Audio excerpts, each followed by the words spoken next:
राधे राधे, जय माता दी, ओम नमः शिवाय। और आज है बट भरमावस, तो आपको बट सावित्री व्रत की कथा सुनाते हैं और आप लोग कमेंट करना आपको बट सावित्री व्रत की कथा कैसी लगी। और मेरा चैनल है भजन विद हस्बैंड, अगर आपको कथा पसंद आए तो कमेंट जरूर करना और मेरा चैनल को सब्सक्राइब करना, मुझे सपोर्ट करना। राधे राधे, जय माता दी, ओम नमः शिवाय। और आपको सुनाते हैं बट सावित्री व्रत की कथा। आवाज़ साफ मेरे पास में है। शुरू करते हैं। बोलो सत्यवान भगवान की जय, बोलो सावित्री मैया की जय। ज्येष्ठ मास के कृष्ण पक्ष की अमावस्या तिथि के दिन बट सावित्री का व्रत किया जाता है। इस दिन महिलाएं बट वृक्ष की पूजा करती है। मानता है कि बट वृक्ष में त्रिदेव का वास है। साथ ही बट वृक्ष के नीचे यमराज ने सावित्री को पति सत्यवान के प्राण वापस लौटाए थे। इसीलिए इस दिन बट वृक्ष की पूजा और कथा का पाठ करने से महिलाओं को व्रत का पूरा फल मिलता है। और शुरू करते हैं कथा। सावित्री माता की और सावित्री मैया की जय। बट वृक्ष के नीचे हमें कोशिश करनी चाहिए कि पूजा जो हम करें अपनी, वो बट के पेड़ के नीचे करें। डाली तो एक ऑप्शन होता है हम लोगों के लिए कि अगर हमारी मजबूरी हम जा नहीं पा रहे हैं या कोई मजबूरी है तो हम डाली वहाँ के घर में पूजा कर सकते हैं। वरना महत्व जो होता है वो बट वृक्ष के पेड़ का ही होता है। बट के पेड़ का ही महत्व होता है। बट के पेड़ की पूजा ही करके आनी चाहिए। बाकी आप सब लोगों की अपनी अपनी मर्जी है। तो शुरू करते हैं कथा। ज्येष्ठ मास की कृष्ण पक्ष की अमावस्या तिथि के दिन बट सावित्री का व्रत किया जाता है। ज्येष्ठ मतलब जून का महीना, सॉरी मई जून में पड़ता है जेठ मास। तो उसी दिन कृष्ण पक्ष की जो मावस पड़ती है उसी दिन सावित्री का व्रत किया जाता है। और इस दिन महिला बट वृक्ष की पूजा करती है। इसमें लिखा भी हुआ है कि इस दिन महिला पूजा करती है बट वृक्ष की। डाली ऑप्शन है केवल हमारे पास, अगर नहीं है पेड़ हमारे पास तो हम बट वृक्ष की डाली की पूजा कर सकते हैं। मानता है कि बट वृक्ष में त्रिदेव का वास है। त्रिदेव मतलब बट वृक्ष में तीनों देवों का वास होता है, ऐसी मानता है। ब्रह्मा विष्णु महेश तीनों देवों का वास बट वृक्ष में होता है, ऐसी हमारे देश भारत में मान्यता है। साथ ही बट वृक्ष के नीचे ही यमराज ने सावित्री को पति सत्यवान के प्राण वापस लौटाए थे।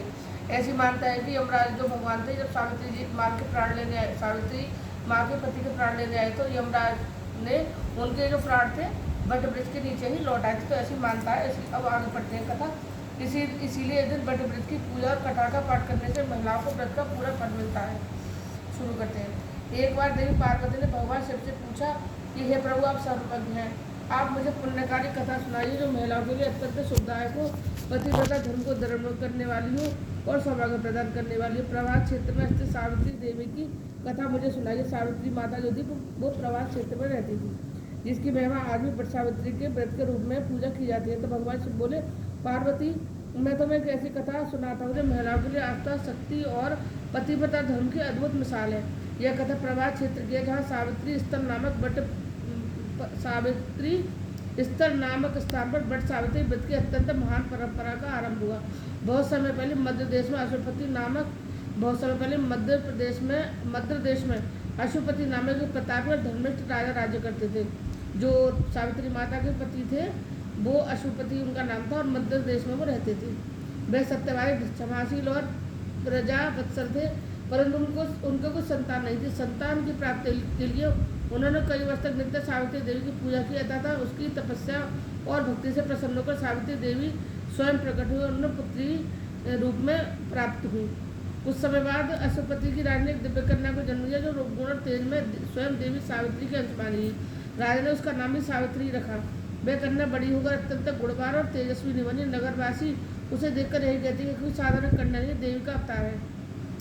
जब सावित्री यौवन अवस्था में पहुंची तो राजा अशुपति ने विवाह की चिंता की। उन्होंने अपनी पुत्री से कहा, पुत्री, तुम्हारा विवाह युग के समय आ गया। अब मैं तुम्हारे लिए उपयुक्त वर नहीं ढूंढ पा रहा हूँ, अतः मैं तुम्हें अनुमति देता हूँ कि तुम स्वयं अपने लिए योग्य वर का चयन करो। राजा के निर्देश पर सावित्री कुछ वृद्ध और वृद्धान मंत्रों के साथ वन क्षेत्र की यात्रा पर निकली, जहाँ उन्होंने कई तपस्वी और राजवंशीय परिवार को देखा और अंततः शार्व देश के निष्कासित राजा धुंधुसेन के पुत्र सत्यवान को अपना वर चुन लिया। सत्यवान नेत्रहीन राजा के साथ वन में जीवन व्यतीत कर रहा था। वह अत्यंत धर्मिष्ठ, सत्यवादी और सेवा प्राण युवक था। तब सावित्री ने अपने चयन की जानकारी देकर लौटी तो वहाँ देवर्षि नारद पहले से उपस्थित थे। उन्होंने सत्यवान के बारे सुनते ही कहा, हे राजन, सत्यवान सभी गुणों में श्रेष्ठ, लेकिन एक दोष है, वह अल्पायु है। ठीक 1 वर्ष बाद उसकी मृत्यु हो जाएगी, ऐसा नारद जी ने कहा। यह सुनकर भी सावित्री ने दृढ़तापूर्वक उत्तर दिया कि वर एक बार ही वर्ण किया जाता है। हमारे भारत में जो शादी की जाती है वो एक बार की जाती है, चाहे वह दीर्घायु है अल्पायु। मैंने सत्यवान को अपना पति स्वीकार कर लिया है, अब मेरा कोई वर नहीं हो सकता। राजा ने सावित्री की दृढ़ता को देखकर नारद की सहमति से शुभ मुहूर्त में सत्यवान से उसका विवाह कर दिया।